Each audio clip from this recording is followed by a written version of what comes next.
Rose Chen wiped her hands on her worn apron and stepped back to look at the tulip arrangement she had just finished.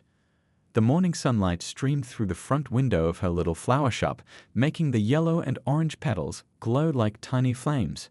She smiled, even though her back ached from standing since 5 in the morning. "Perfect," she whispered, placing the arrangement in the refrigerated display case. Her shop, Blooming Wonders, stood sandwiched between a busy coffee place and a bookstore in the heart of downtown. The shop was small but filled with life. Colorful flowers in buckets, potted plants on wooden shelves, and the sweet scent that always made people pause when they walked in. Rose glanced at the clock. Almost noon, and she had only sold 2 small bouquets today. Business had been slow for months now. Just yesterday, she had found another letter from the landlord tucked under her door, reminding her that rent would go up next month. The big flower chain that had opened across the street was stealing most of her customers with their flashy displays and discount coupons. She sighed and picked up her watering can. No time to worry about that now. Her flowers needed care. The bell above the door jingled, making Rose look up hopefully. But it was only Mrs. Garcia from the bakery next door. "I brought you some bread," Mrs. Garcia said, placing a small paper bag on the counter. "Fresh from the oven." "You're too kind," Rose said, the warm smell of soda making her realize she hadn't eaten all day. "How's business?" Mrs. Garcia asked, looking around the empty shop. Rose forced a smile. "It'll pick up. It always does." After Mrs. Garcia left, Rose went to the front window to rearrange the display. Dark clouds had gathered outside, and soon fat raindrops began hitting the glass. People hurried past, holding newspapers and bags over their heads. That's when she noticed him. A boy in a wheelchair, maybe 12 or 13 years old, struggling to move forward as the rain soaked him. His thin hands pushed at the wheels, but the wet sidewalk made it difficult. There was no one with him. Without thinking twice, Rose grabbed her umbrella and rushed outside. "Hey there, let me help you," she called, opening the umbrella over the boy's head. The boy looked up, raindrops clinging to his eyelashes. His face was pale, but his eyes were bright and intelligent. "Thank you," he said quietly, his voice barely audible above the sound of the rain. "I'm Rose." "What's your name?" "Nate," he replied, pushing his wet hair from his forehead. Is someone with you?" Rose asked, looking around.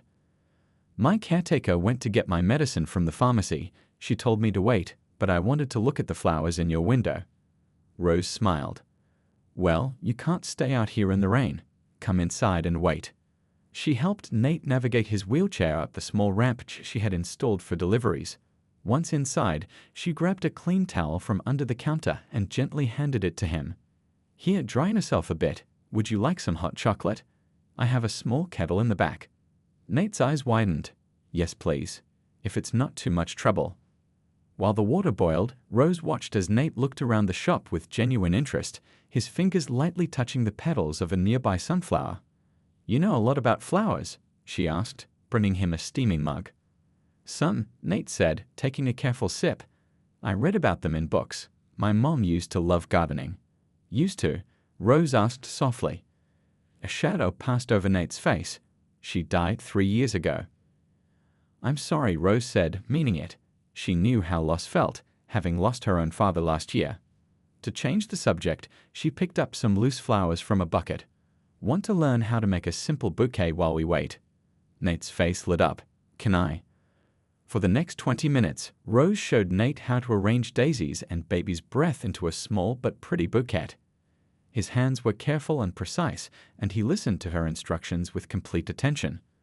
What Rose didn't know was that the modest-looking caretaker who eventually came to collect Nate was employed by Victor John, the reclusive billionaire whose company owned half the buildings in the city, including the very one where Rose's struggling shop was located, and that this chance encounter in the rain would soon change both their lives forever. 3 days after their first meeting, Nate returned to Blooming Wonders.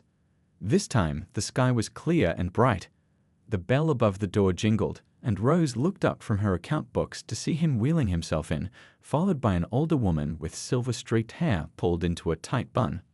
"Hello again," Rose said, her tired face breaking into a genuine smile. She quickly closed the ledger where red numbers filled most pages. Hi, Rose, Nate said, his voice stronger than before. This is Ms. Lin, my caretaker. Ms. Lin nodded politely. Thank you for helping Nate during the rain. He hasn't stopped talking about your flowers since then. Rose came around the counter, wiping her hands on her apron. It was my pleasure. We had fun making bouquets, didn't we? Nate's eyes brightened. That's why I came back. I was wondering, could you teach me more? Rose glanced at Ms. Lin, who nodded.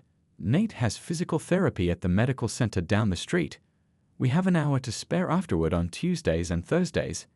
And so began a new routine. Twice a week, Nate would arrive at the flower shop after his therapy sessions. Rose noticed how his face, which looked pale and drawn when he first arrived, would gradually relax as they worked with the flowers together. How do you know which flowers go together? Nate asked one afternoon as they created a birthday arrangement. Rose handed him a stem of purple statice. Some of it is rules about colors and shapes, but mostly it's feeling, like music. Some notes just sound right together. Nate nodded seriously, placing the flower exactly where she suggested. His hands, though sometimes shaky, were surprisingly gentle with the delicate blooms. My mom had a garden, he said suddenly.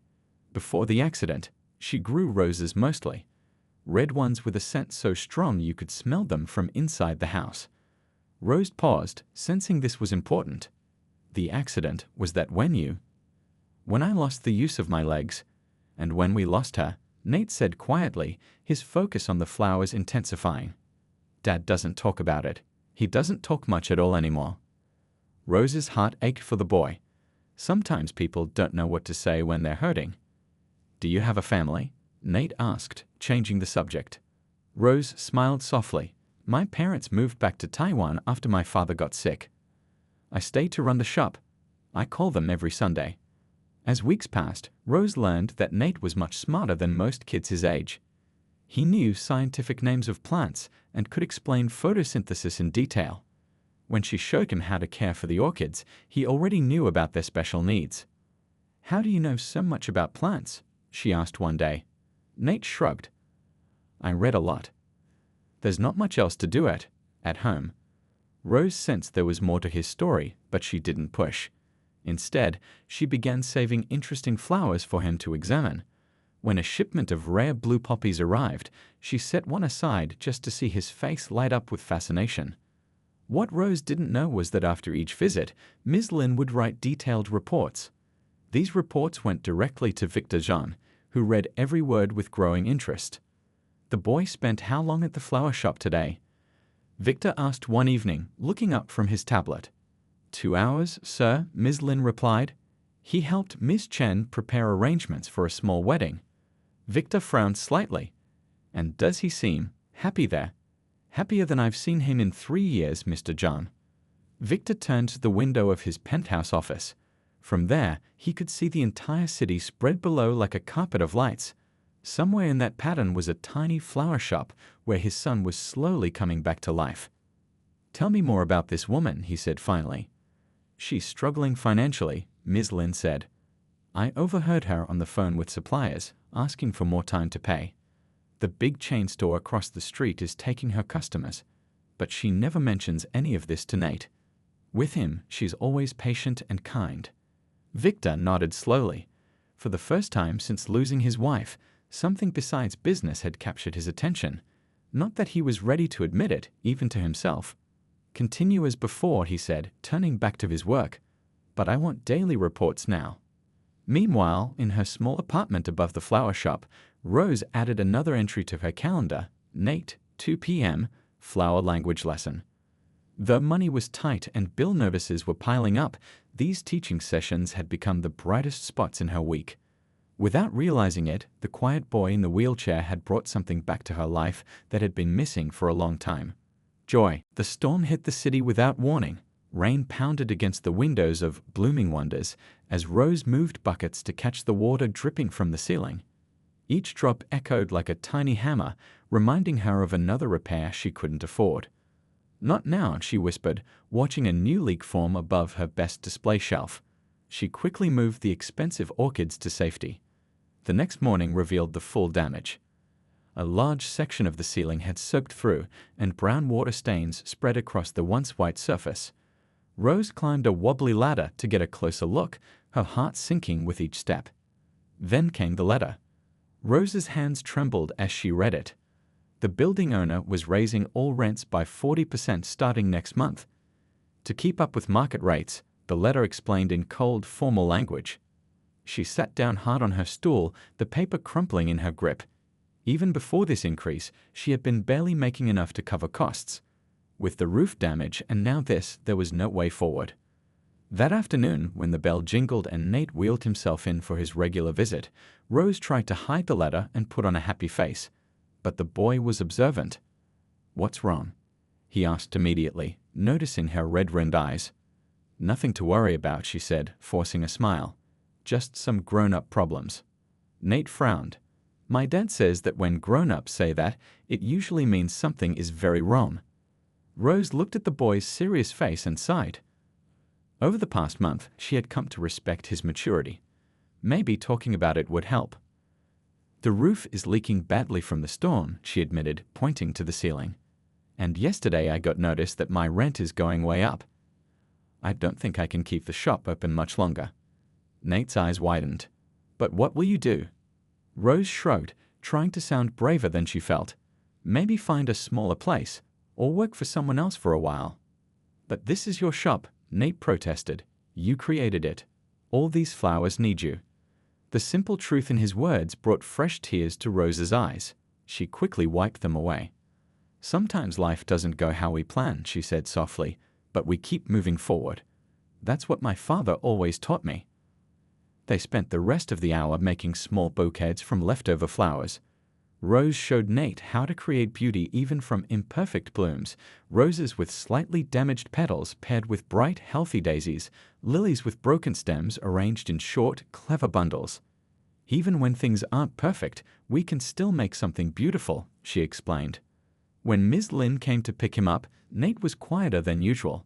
He kept looking back at Rose as they left, his young face troubled. That night, in his large bedroom in the Zhang mansion, Nate couldn't sleep.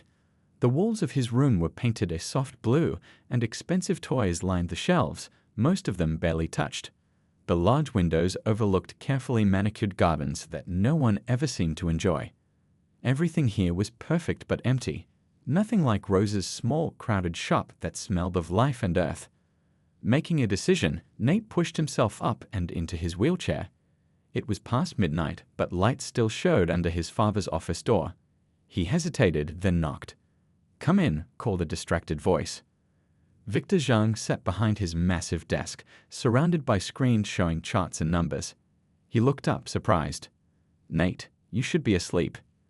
"Dad, I need to talk to you about something important." Victor's expression softened slightly. It had been a long time since his son had approached him with such determination. "What is it?" "It's about my friend Rose, the flower shop lady." Victor's face gave nothing away, though his interest sharpened. "What about her?" The words tumbled out in a rush as Nate explained about the leaking roof, the rent increase, and how Rose might have to close her shop. As he spoke, Nate's voice grew stronger. "She's the kindest person I know, Dad. She teaches me things and never makes me feel different because of the wheelchair. Her flowers make people happy." Victor studied his son carefully. It had been 3 years since the accident that took his wife and left Nate unable to walk. 3 years since he'd seen this kind of emotion on his son's face. "What exactly are you asking me to do?" he said finally. Nate met his father's gaze directly. "I don't know, but you fix problems all day for your business. Can't you fix this one?" Victor leaned back in his chair. If only his son knew that the building housing Rose's shop was part of his real estate portfolio, that the rent increase had been recommended by his own management team, which he had approved without a second thought. "I'll look into it," he said carefully. "But Nate, business is complicated. Sometimes small shops can't compete with bigger stores. That's just how it works." "That's not fair," Nate said, his hands gripping the wheels of his chair tightly. "Rose works harder than anyone." "Life isn't always fair," Victor said, the words sounding hollow even to himself. After Nate left, Victor opened his laptop and pulled up the file on Blooming Wonders. The financial reports showed exactly what he expected, a small business slowly dying. In normal circumstances, he wouldn't give it a second thought. but the look in his son's eyes stayed with him. For the first time in years, Nate had spoken with passion about someone other than his mother. This flower shop woman had somehow reached the boy when no one else could. Victor picked up his phone. "Thomas," he said to his assistant, "I need you to gather all available information on Rose Chen and her flower shop downtown.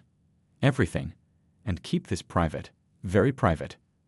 As Victor hung up, he found himself looking at a framed photo on his desk, his late wife standing in her beloved rose garden, laughing in the sunlight. Rose woke early, as she did every morning, to prepare for the flower market. But today, instead of rushing to get ready, she sat at her small kitchen table, staring at the half-packed cardboard boxes scattered around her apartment. She had begun the painful process of packing up both the shop and her small living space above it. The morning sunlight spilled through the window as she sipped her tea, trying to plan her next steps. Maybe her cousin in California would let her stay until she found a new job. Starting over at 38 wasn't what she had planned, but what choice did she have? The sound of someone knocking on the shop door downstairs pulled her from her thoughts. It was too early for customers. Frowning, Rose headed down. Through the glass door, she could see a man in a work uniform holding a clipboard. She unlocked the door cautiously. "Rose Chen?" the man asked. "Yes." "I'm from City Roofing. We're here to fix your ceiling." He gestured toward a truck parked outside where two more workers were unloading equipment. Rose shook her head in confusion. There must be a mistake. "I didn't call any roofing company." The man checked his clipboard. "It says here the work was paid for by, let me see, an anonymous donor. Everything's covered. Materials, labor, even some extra reinforcement to prevent future leaks." "Anonymous?" Rose repeated, stunned. "Yes, ma'am. We were just told you needed help after the storm. We'll be done by the end of the day." As the workers began bringing in their equipment, Rose stood in the middle of her shop, completely bewildered. Who would do such a thing? She mentally went through the list of people who knew about her situation. Her parents were struggling themselves, her few friends could barely afford their own bills. Then she thought of Nate, but he was just a boy. A boy in a wheelchair whose caretaker picked him up in a modest car. It couldn't be his family. Later that morning, another surprise arrived, a letter from the building management. Rose opened it with trembling fingers, expecting more bad news. Instead, she read that due to a system error, the rent increase notice had been sent by mistake. Not only would her rent remain the same, but she also had received a 3-month credit for your loyalty as a tenant.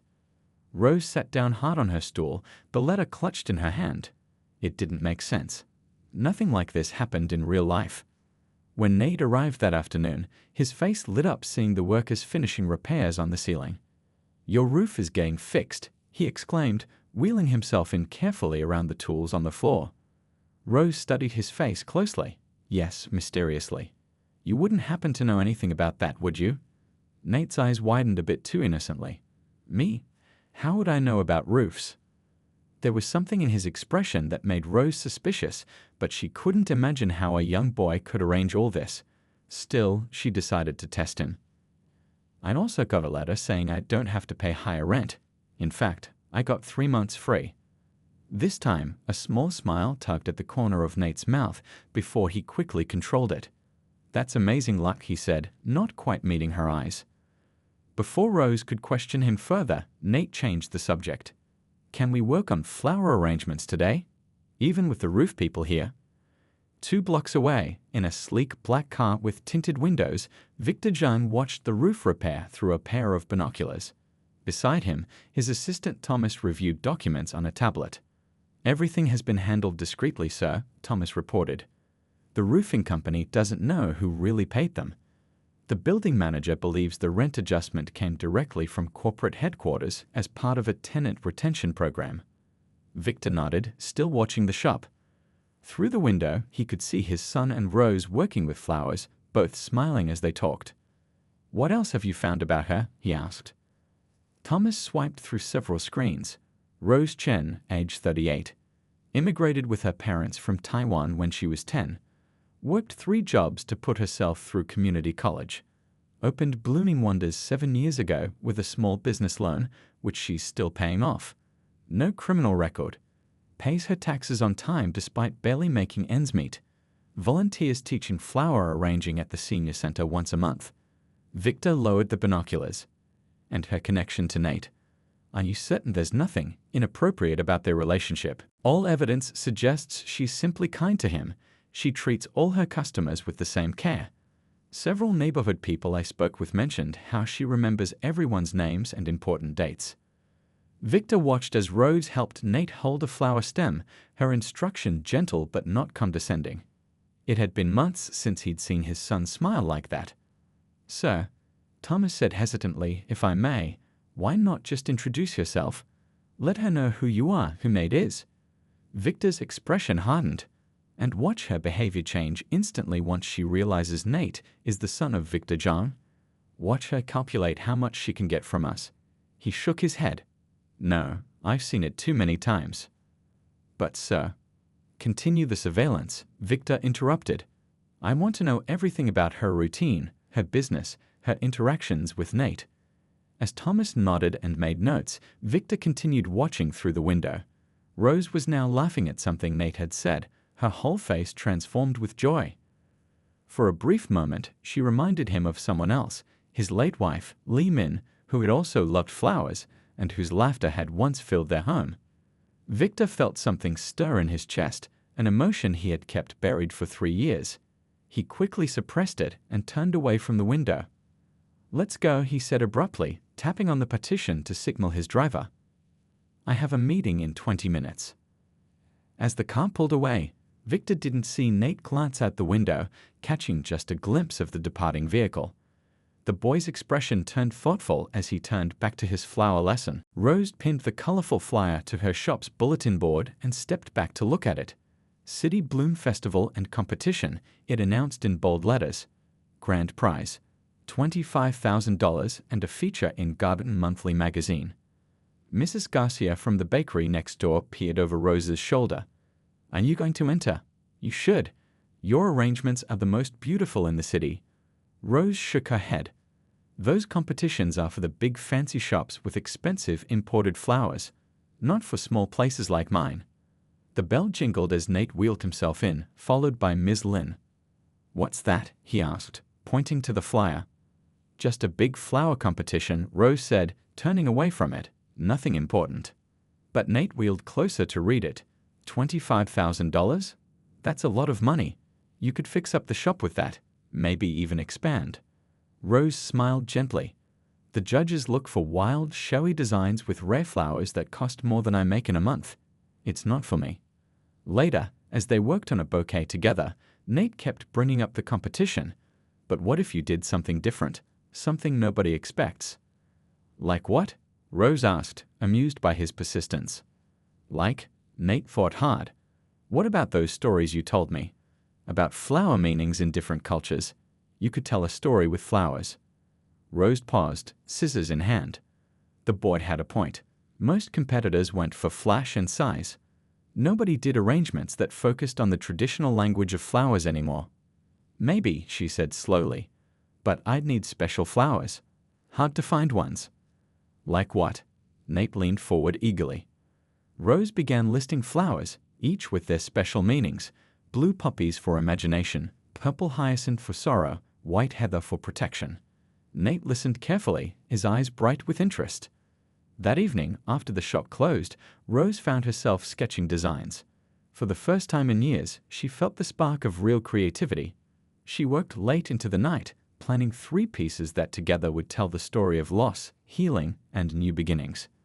The next morning, she called her suppliers to ask about the special flowers she needed. The prices made her wince, but something inside pushed her to take the risk.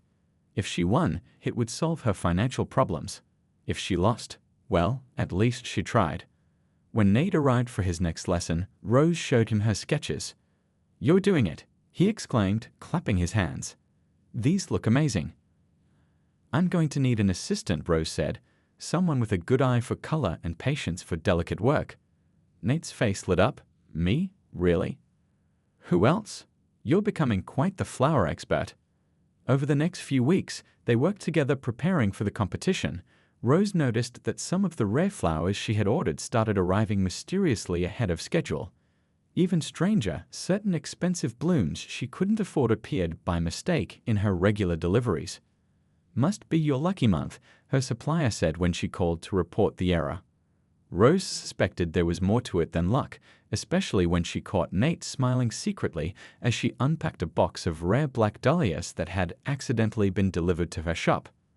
One afternoon, as the competition drew near, Nate came in looking especially excited. "Guess what? The City Bloom Festival will be held at Zhang Tower this year."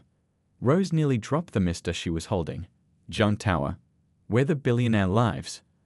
"Works," Nate corrected quickly. "It's his company headquarters." "That building is so fancy. I've only seen it from outside." Rose felt a flutter of nervousness. Maybe this is a bad idea after all.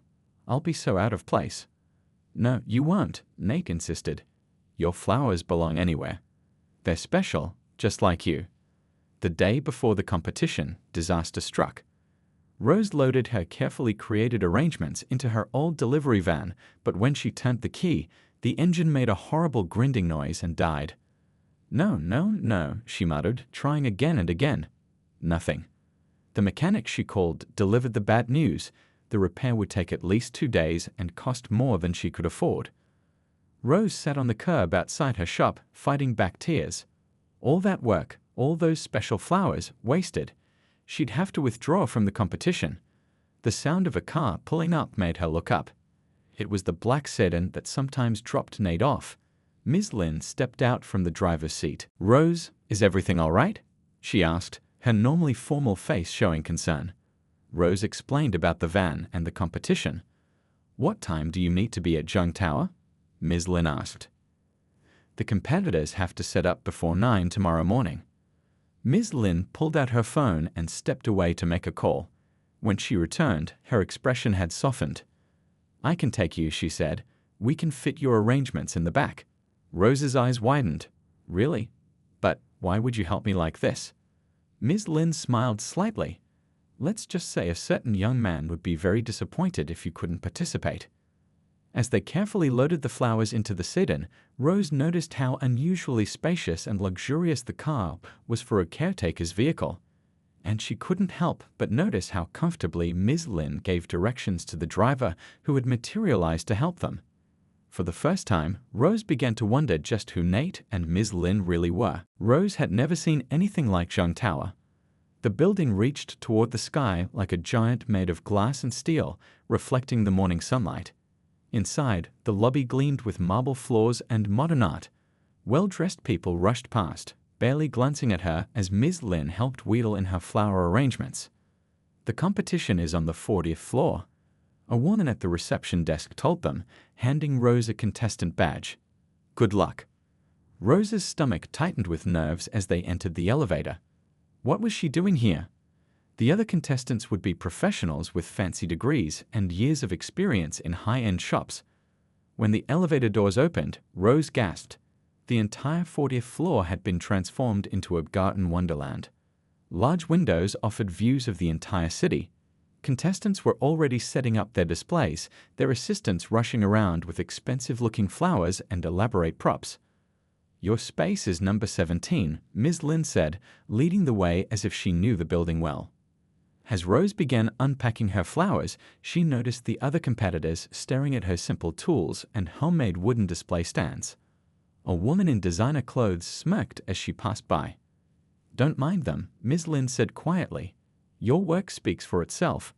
It took nearly 2 hours to set up Rose's 3-part display. Each arrangement told part of a story. The first showed grief through dark purples and deep blues. The second represented healing with soft greens and white blooms. The third burst with colors of joy and new beginnings. Together, they formed a journey that Rose knew all too well from her own life. "It's beautiful," Ms. Lin said when they finished. She checked her watch. "The judges will begin their round soon. I need to leave for a while, but I'll be back before the ceremony." Left alone, Rose wandered around to see the other displays. Each was more elaborate than the last. Fountains with orchids, spinning platforms with exotic blooms, even one with tiny hidden lights that made the flowers glow from within. "I don't belong here," she whispered to herself, returning to her simple display. As the judges made their rounds, Rose explained her concept, how each flower was chosen not just for its beauty, but for its meaning in the traditional language of flowers. The head judge, a stern-looking woman with silver hair, asked detailed questions about her techniques and choices. "Interesting approach," was all she said before moving on. By midday, Rose was exhausted from the tension. She stepped away from her display to find some water. As she turned a corner, she spotted a familiar wheelchair near the service elevator. "Nate," she called, surprised. The boy turned, his eyes widening. "Rose. Before he could explain, the elevator doors opened and a tall man in an expensive suit stepped out. Rose froze. She recognized him instantly from newspaper photos and TV reports. Victor Zhang himself, owner of the building and one of the richest men in the city. "Dad," Nate said. "I was just..." "Dad," Rose repeated, feeling like the floor had dropped from beneath her feet. Victor Zhang looked equally startled to see her. For a moment, no one spoke. "You're Nate's father," Rose finally managed to say. But that would mean... Her mind raced, putting pieces together. The mysterious help with her roof, the rent reduction, the rare flowers appearing in her deliveries. Nate looked between them, his face tense. "Rose, I wanted to tell you, but Dad said..." "I should go," Rose interrupted, backing away. "I need to check on my display." She turned and hurried back toward the main hall, her thoughts spinning. Nate wasn't just any boy. He was Victor Zhang's son. The son of the man who owned half the city, including her building. Everything made sense now. The expensive car, Ms. Lin's professional manner, Nate's advanced knowledge about so many things. It had all been charity. A rich man letting his son play at helping the poor flower shop lady, and she had fallen for it completely. Back at her display, Rose found the judges announcing the finalists. To her shock, her name was called. And the final contender for the grand prize is Rose Chen from Blooming Wonders, with her innovative storytelling arrangement. Applause filled the room, but Rose barely heard it. She felt like a fool. All this time, Nate had known who she was, a struggling tenant in one of his father's many buildings. Their friendship, everything she had shared with him about her struggles and dreams, now seemed like a cruel joke. The awards ceremony would begin in an hour. Rose considered packing up and leaving, but that would mean giving up the chance at the prize money. As much as her pride was hurt, she needed that money. She sat alone by her display, declining offers of champagne from passing waiters. The heady feeling in her chest made it hard to breathe. Rose. She looked up to find Nate wheeling toward her, alone this time. His eyes were red-rimmed, as if he'd been crying. "Please don't leave," he said. "I'm sorry I didn't tell you the truth." "Why did you come to my shop in the first place?" Rose asked quietly. "Was it some kind of game? Rich boy slumming with the common folk?" Nate's face crumpled. "No. That day in the rain was real. Everything was real." His voice dropped to a whisper. "You never treated me like I was broken. You never looked at me with pity. You just saw me." Rose felt her anger softening despite herself. The hurt in Nate's eyes looked genuine. "Does your father know you're here talking to me?" she asked. "I don't care if he does," Nate said with unexpected fierceness. "You're my friend, my real friend. The only one I have." From across the room, Rose could see Victor Zhang watching them, his expression unreadable. Their eyes met briefly before he turned away. The announcer called for everyone to take their seats for the award ceremony. "Will you stay?" Nate asked, his voice small. "Please?" Rose took a deep breath. Despite everything, she couldn't bring herself to disappoint this boy who had brought joy back into her life, even if he wasn't who she thought he was. "I'll stay," she said at last. "But no more secrets, okay?" Nate nodded eagerly, relief washing over his face. "No more secrets. I promise." The grand ballroom of Zhang Tower fell silent as the head judge stepped up to the microphone. Crystal chandeliers sparkled overhead, casting a warm glow over the nervous contestants. Rose sat near the back, Nate beside her in his wheelchair, his hand occasionally reaching to touch hers reassuringly. "The judges have made their decision," the silver-haired woman announced. "This year's competition had extraordinary entries, making our choice difficult." Rose held her breath as the judge named the third-place winner, then the second. Neither was her. She lowered her eyes, telling herself it was already an honor to be a finalist. The prize money would have solved her problems, but at least she had tried. And the grand prize winner of this year's City Bloom Festival, the judge paused dramatically for a truly innovative approach that reminds us all why flowers touch our hearts. Rose Chen from Blooming Wonders. For a moment, Rose couldn't move.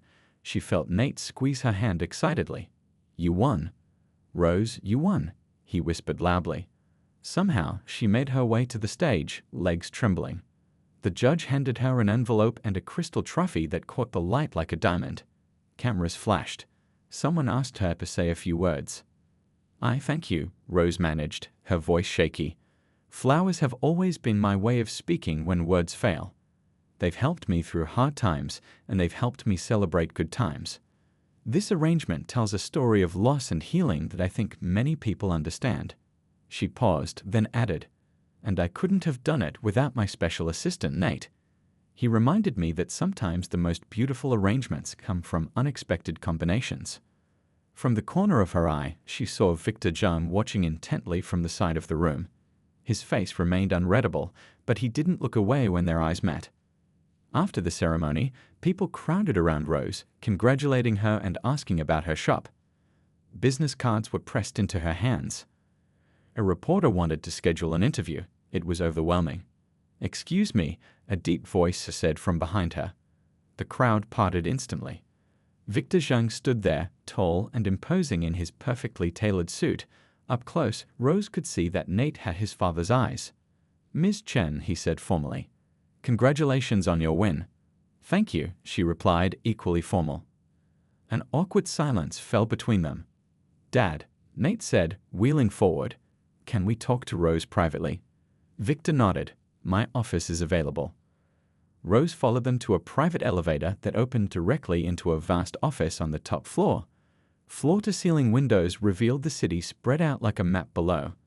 The room was beautiful but cold, expensive furniture, abstract art, not a single personal photo or item in sight. "Please, sit," Victor said, gesturing to a seating area. Rose perched on the edge of a leather chair. "I think I'm owed an explanation." Victor paced before answering. "When Nate started visiting your shop, I had you investigated. It's what I do with everyone who comes into my son's life." "Dad," Nate protested. "It's true," Victor continued. "After what happened to his mother, I became protective." Rose looked between them. "So the roof repair, the rent reduction, the rare flowers appearing at my shop, that was all you?" Victor nodded. "Yes." "Why not just introduce yourself? Why the secrecy?" Victor's controlled expression cracked slightly. "Because people change when they know who I am, what I'm worth. They start wanting things." "I didn't want anything from you," Rose said quietly. "I just enjoyed Nate's company." "I know that now." Victor looked at his son, his face softening. For 3 years after the accident, Nate barely spoke. He had the best doctors, therapists, everything money could buy, but nothing reached him. Then he met you. Victor's voice grew quieter. He came home talking about flowers and their meanings. He smiled again. Nate wheeled closer to Rose. "You never treated me like I was broken or different. You showed me I could still create beautiful things." Rose felt tears gathering in her eyes. "You never told me how your mother died." "It was a car accident," Victor said, his voice tight with pain. "We were coming home from a garden show. Lai Min, my wife, loved flowers just like you do. The other driver was texting. He hit the passenger side where she was sitting, with Nate in the back seat behind her. The room fell silent except for the faint hum of the air conditioning. "I'm so sorry," Rose whispered. Victor turned to look out the window. "After you won tonight, I realized something. You remind me of her, not in how you look, but in your spirit, your passion for what you do." He turned back to face Rose. "I've made many mistakes since losing her, keeping Nate isolated, burying myself in work, manipulating situations instead of being honest." "Dad wants to make it up to you," Nate said eagerly. "Tell her, Dad." Victor nodded. "I have a business proposal.